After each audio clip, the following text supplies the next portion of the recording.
Hey guys, welcome back to Learn, Share, Photo and Video. My name is Cjam and today we're going to be talking about how to become a videographer and the things that you need to get started in videography.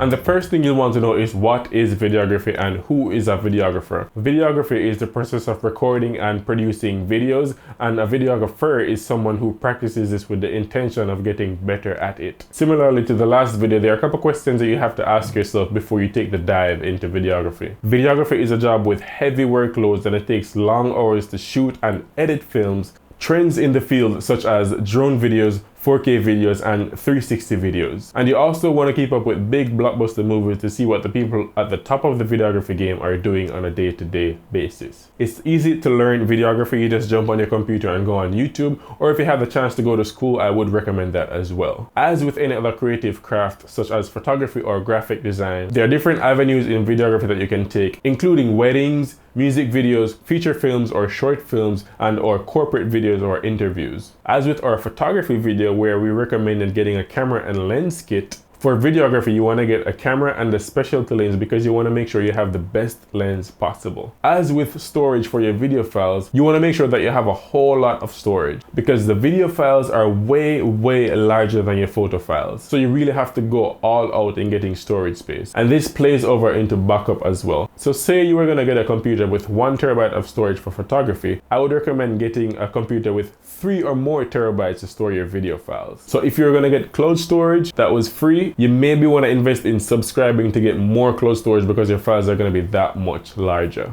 And on the note of your computer, that computer has to be much more powerful because it takes much more power to process and edit your video files. Your first computer or the first machine you're going to build to edit your videos, this is probably going to be more expensive than if you would just be buying a normal computer for doing something else. And with processing and editing those videos, you're definitely going to need an editing software. Also ensure that your machine can run the minimum requirements for your editing software. You're also going to need some kind of stabilizing device because I do not recommend doing handheld video when you're just getting started. You may not have steady hands right away and it does take some practice. I had to practice before I could shoot handheld and it did take some time. So your stabilizing device can either be a tripod, a glide cam, or a handheld stabilizer. They come in all different types. Now with video, you also want to have a portfolio to display your work. So whether it's YouTube or Vimeo or wherever else you want to host your work, you must be able to direct people to somewhere where they can see your work. You can also use your website or a Facebook page. Now the difference with video and photo when it comes to batteries is you definitely need a whole lot of batteries to power your camera when you're doing video, because recording video actually depletes your battery life way faster than if you were taking photos. I didn't have this next thing when I started, but if you're gonna start right now, I definitely recommend getting one because it makes the work look that much better. And that is an ND filter. You absolutely need one because it's basically sunglasses for your camera that allows it to video beautifully in harsh sunlight. I'll get more into ND filters in a future video, but ensure that you have it on your list of things you need.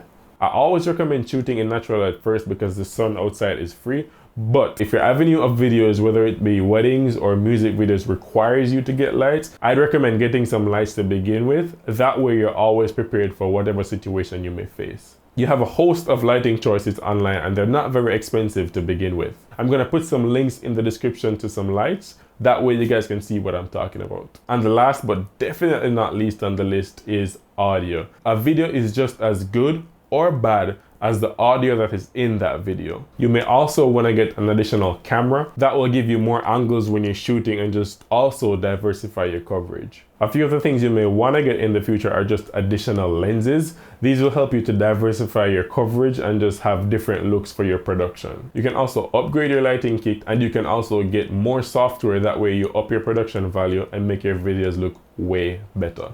You can also upgrade your camera, whatever that means for you in your situation where upgrading is concerned. You can move from a crop sensor camera to a full frame camera, or you can move from a full frame camera to a mirrorless camera. For videography, you're definitely going to need inspiration. It's long work hours and it gets boring sometimes and there's just no motivation. You can take a look around you to really draw some motivation. Go on YouTube and type in behind the scenes videos of your favorite TV show or your favorite movies, and that will inspire you to see how it is actually made. It's persons just like you and me who come together to make it all happen. There's no magic to it, and you can definitely do it as well. I think we covered a whole lot in this video, guys. Thank you so much for watching. If you saw something that you like, hit that like button. If you want to see more videos, subscribe. If you have some feedback, leave a comment. If you want to see something done in a future video, send me an email. You can catch me on Facebook, Instagram, and Twitter. Let's get the conversation going. Once again, my name is Cjam, and I will see you guys in the next video.